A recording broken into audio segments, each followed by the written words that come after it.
Bonjour à toutes et à tous, bienvenue sur Médien TV, c'est l'heure de votre invité du journal. Il y a quelques jours, l'Institut des études africaines de Rabat accueillait un colloque sur le thème « Le Maroc et le continent africain, une vision royale ». Les intervenants sont revenus lors de ce colloque sur l'histoire des relations entre le Maroc et le continent africain et plus particulièrement sur la vision développée par le roi Mohamed VI. Frédéric Rouvillois, le professeur Frédéric Rouvillois, professeur de droit public à la Sorbonne à Paris, est intervenu dans ce colloque. Il a notamment rappelé le rôle du Sahara marocain dans le développement de cette vision africaine. Et il nous fait le plaisir d'être avec nous aujourd'hui pour nous en parler. Monsieur Rouvillois, merci beaucoup de nous avoir rejoints. C'est un plaisir pour moi.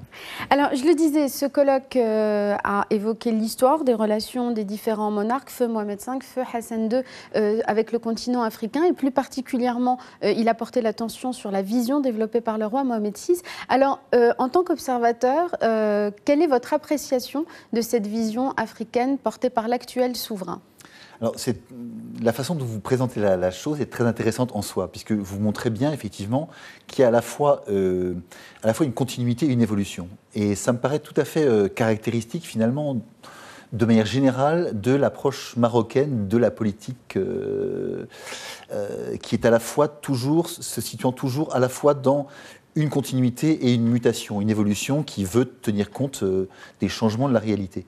Et on a tout à fait ça, je pense, avec la politique africaine, effectivement, de la monarchie marocaine, avec, depuis le départ, finalement, les rois s'y intéressent, évidemment, et Mohamed V le premier, puis Hassan II, mais d'une manière un petit peu plus lointaine, on va dire, et il y a assez clairement une accentuation depuis l'arrivée sur le trône de Mohamed VI, et une accentuation qui est devenue beaucoup plus claire et plus affirmée depuis maintenant une petite dizaine d'années.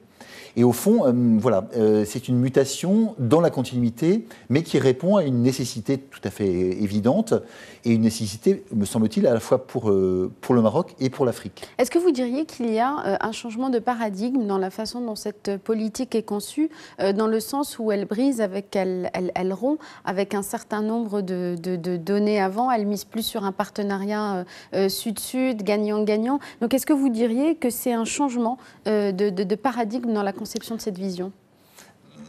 Écoutez, non, je ne pense pas qu'il y ait un changement de paradigme. Je pense qu'il y a effectivement, je pense que le Maroc a toujours regardé vers le sud, et de fait, comme je vous disais, l'expérience et la vie même de Mohamed V...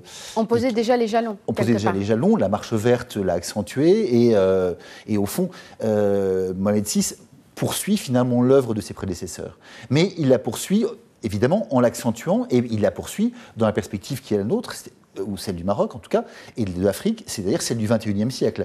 Donc il n'y a pas un changement de paradigme, il y a une accentuation du regard porté effectivement sur les relations sud-sud, dans un contexte qui n'est plus du tout le même, évidemment, que celui de la décolonisation des années 60 ou de celui Et qui donc mobilise d'autres outils. Qui donc mobilise d'autres outils dans d'autres perspectives, avec notamment, effectivement, un intérêt plus marqué sur les questions sécuritaires, sur les questions migratoires, sur les questions économiques, sur les questions commerciales. Développement durable également. Bien sûr, tout à fait. Toutes ces choses-là, effectivement, manifestent une mutation sans pour autant parler de changement de paradigme qui laissera entendre qu'il y aurait une sorte de révolution, ce qui, à mon sens, n'a pas été le cas.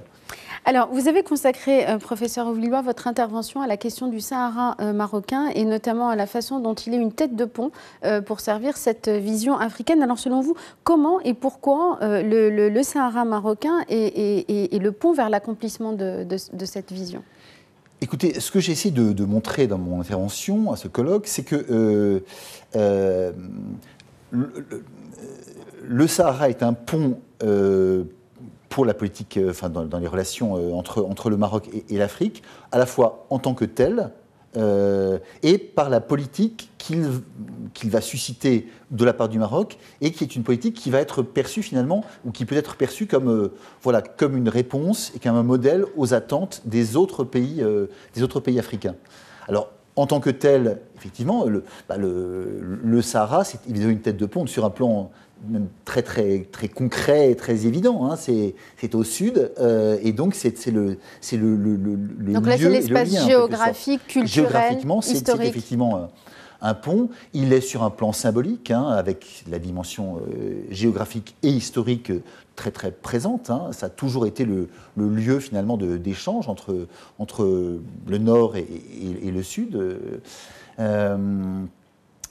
Il est sur un plan symbolique également, voilà, il est le lieu de la construction de ce que Sa Majesté appelle une fraternité africaine finalement. Et par ailleurs, il est également à la fois sur un plan économique, sur un plan politique, sur un plan diplomatique. Et il a été l'occasion de nouer des rapports tout à fait importants, tout à fait singuliers entre le Maroc et l'Afrique. Je pense, je citais dans mon intervention un événement qui est très intéressant, c'est 1984, lorsque le roi Hassan II décide finalement de quitter l'Organisation de l'Unité africaine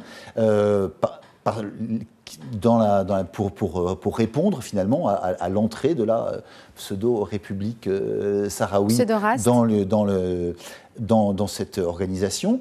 Et alors, c'est un événement qui est un événement grave, mais qui, paradoxalement, va susciter, de la part de certains pays africains, eh bien un mouvement vers le Maroc, un mouvement qui, finalement, a créé des solidarités, a créé cette espèce de fraternité d'armes, en quelque sorte, face à l'adversité, face à l'absurdité qui consistait à préférer finalement laisser entrer cette pseudo-république plutôt que le royaume du Maroc, malgré son importance stratégique et historique dans le concert africain.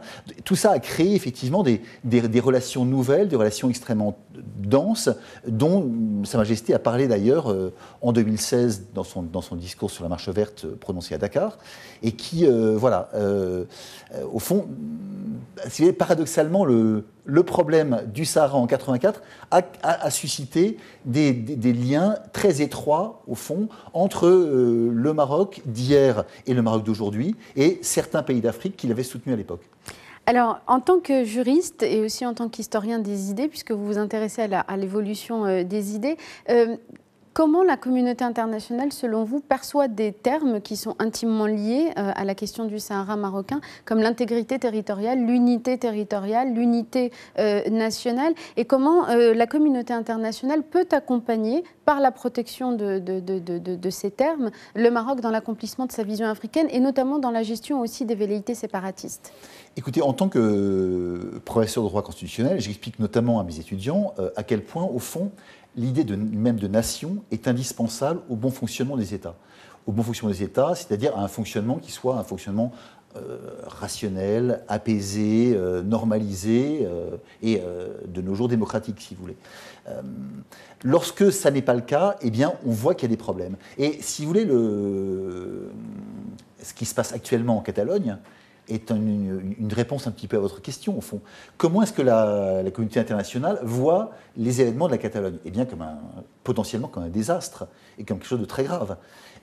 Comment la communauté internationale voit-elle ou verra-t-elle le jour venu, s'il y avait un problème, la possibilité d'une partition entre le Sahara marocain et le Maroc comme un désastre terrible potentiellement, parce que effectivement ça peut avoir des effets destructeurs sur la stabilité, la sécurité, le bon fonctionnement des échanges de toute la région subsaharienne et finalement de toute l'Afrique, et de proche en proche de l'Europe également, si vous voulez. Donc, la réponse actuelle de la communauté internationale aux faits catalans, si vous voulez, me paraît être un élément de réponse très fort à ce qui